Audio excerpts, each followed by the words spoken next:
Okay, I'd like to spend just a few minutes. Am I doing on time? Am I doing okay? Just a few. The myths of ethanol, and things are not always just the same. I want you to think back to the guy on the cloud, okay, with the blonde and the beard. And here's a few myths. One of the big things that I hear all the time is ethanol uses more energy than you produce. It takes more energy to make a gallon of ethanol than what it actually produces. That is a myth.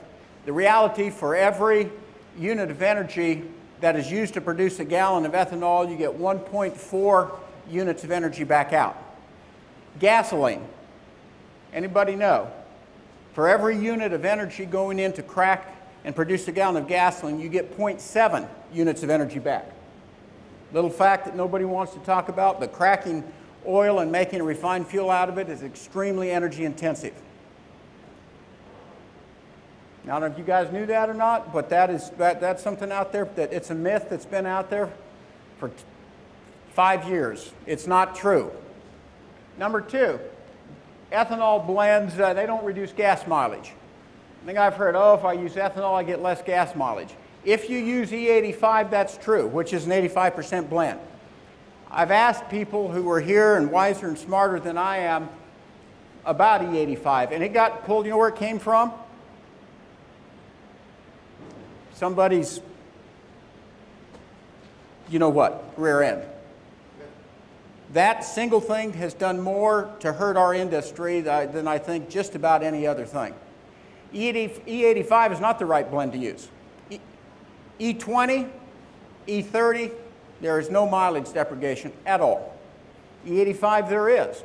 Unfortunately, the industry was painted with the brush that if you use ethanol, you get less. Not at the right blends. E85 was just something thrown out there as a target named for.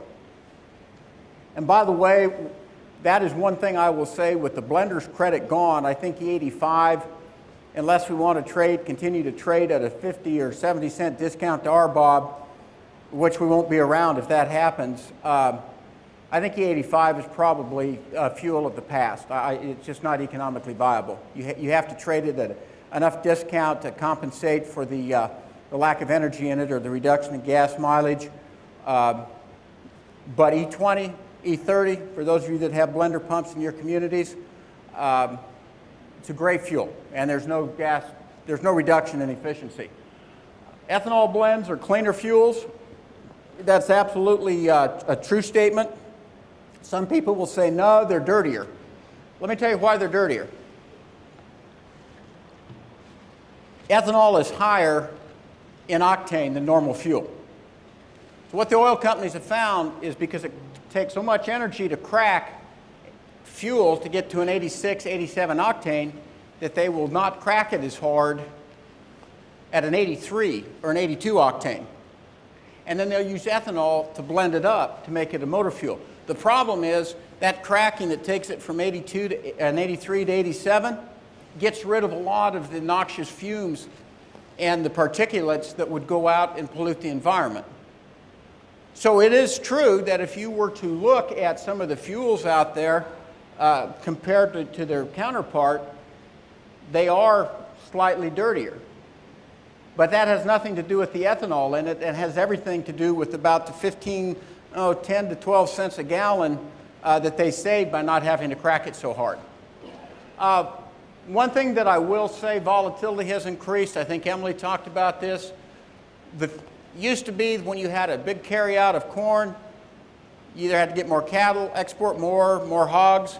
Today, supply and demand is kept really tight because I can go out to that plant and I can flip a switch and adjust a dial and I can either grind up or I can grind down.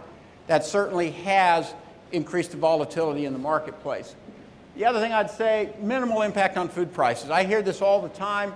Before I get to that, that just shows an illustration of gasoline compared to ethanol, E85 versus 100% petroleum in terms of the particulates in it. That's a true slide there. So it is better on the environment. Food versus fuel, fact or fiction. Corn prices and what you guys get for your product has very little impact on what the consumer pays. It's energy. energy is the thing that makes it the bulk, and labor, I guess I should say, of the incremental cost of things. When I worked for General Mills, we used to love to have the price of wheat go up, because the price of wheat would go up 25 cents a bushel. We'd raise our cereal 50 cents a box. And I can tell you can make a heck of a lot of boxes of cereal out of 1 bushel of wheat. Somebody would call up, say, hey, how come Betty Crocker's screwing me? We'd say, oh, it's not us, it's the high price of wheat. Blame it on them. But I will tell you that ethanol production using homegrown renewable to make fuel with has minimal impact on the price of food. And basically, if you look at a trend line using 2% corn yield increases, which if you talk to Monsanto, I believe they say they can do, you can see that we're swimming in corn. Everybody likes higher corn prices if you're a farmer. What do you think it's going to be when we get up to 200, even 200 bushel an acre if we haven't found a home for that? We'll be back down to the loan rates.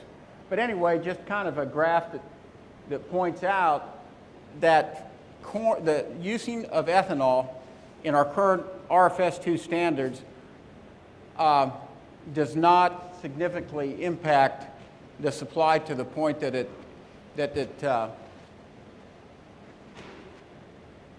runs us short. Another thing I get told a lot of times is water usage. I just want to compare. It takes about 3 gallons of water to make a gallon of ethanol.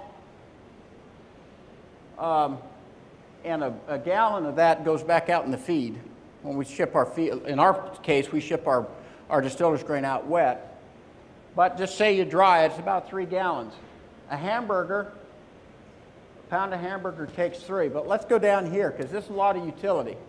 One Sunday newspaper from Kansas City or Wichita takes almost 150 gallons of water to produce that one newspaper that either goes after you read it, to wrap rotten vegetables into the cat box, or into the garbage. Now you compare the value that's provided to the consumer with the use of that water. We're not, as an industry, we don't use that much water. Hidden costs of imported oil. Right now we're sending $350 to $400 billion to the Middle East. A lot of those countries do not like us. Oil and gas and tax subsidies that are out there for drilling and exploration. Not that I don't think they're needed, but it is a cost, and that cost doesn't get talked about. The cost of defending origins and shipping lanes.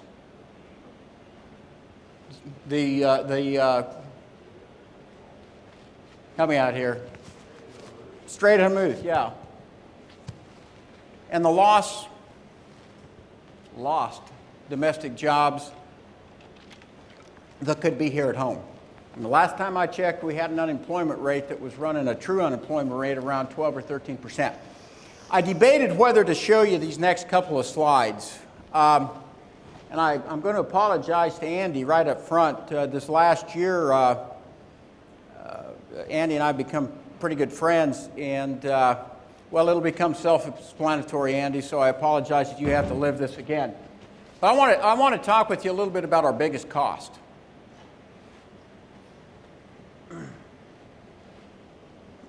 If I can do this without getting emotional. And it's these guys. You don't see it. This guy right here is my son. And he's just got back 4 months ago from a rotation out defending oil. And if you guys don't think these wars in the Middle East are about oil, tell me why the hell we don't have troops in Syria today. Tell me why Libya was important and Syria is not. Anybody know? Look at oil production and see the oil raised in Libya and see what's in Syria. Syria doesn't have any oil. It had not a damn thing to do with trying to defend and protect people. It had everything to do with England and France saying somebody's screwing with our oil in Libya, we got to protect it. So anybody that thinks our troops are not over there to defend energy, I beg very strongly and passionately to disagree with you. This next slide that I want to show you and have Tim kind of get ready to cue that up. I'll flash it here in a second. This has what I really wanted to show you, and again, I hesitated to do this. My son was involved in several fights, and the Al-Qaeda terrorists that he fought against videotaped 2 of them, and they put them on the internet. And I'd like to show a couple of them to you. I'd like to show a couple of them to you because it talks about what the real price we pay for foreign oil. It really does. So with that, if you could go ahead. This is an Al-Qaeda website. And what you're going to see here, this is my son's vehicle. He was hit one day. This is actually him. Knocked him unconscious.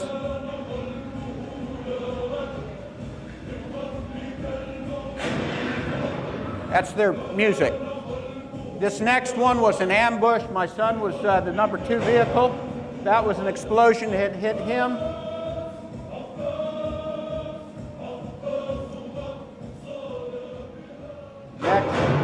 That killed 3 men.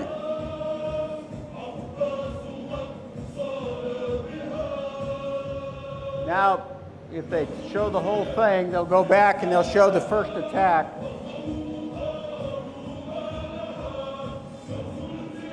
Now, I just want you to watch it. Now, that's my son, but it could be any one of your sons or your daughters. 3 men that were under the age of 22. Now, as a father, I got to brag. My son's vehicle was coming alongside here. He actually won a Bronze Star. And if you see the camera start to bounce up and down, that's when they started to shoot back at him. I hope I didn't offend anybody, but I wanted to show you guys, it doesn't make the press what we truly pay for oil. This was the memorial that was given. Now, 3 of them were my son's men. The other 2 were some other men that were killed at the same time period. Those are 5 lost lives. Talk about the blood and treasure that we spend. And it is extremely passionate and frustrating for me why we could go to E15, we can go to this other stuff, and people are so damn concerned about, well, my lawnmower from 1952 may not work right because it's not carbureted right. Nobody wants to talk about the cost. That is the cost. Just in conclusion, ethanol is good for America. It's good for production agriculture. It helps make us continue to make us energy inefficient. It is an efficient fuel, good on the environment, provides jobs for rural America, keeps our dollars here, and despite what a lot of people will say, it has minimal impact on our prices because a lot of you that are in farming are the best there is in the world. And if given the economic incentive, you guys can produce to where we can have food and fuel. We don't have to pick between the 2. So that's really all I had.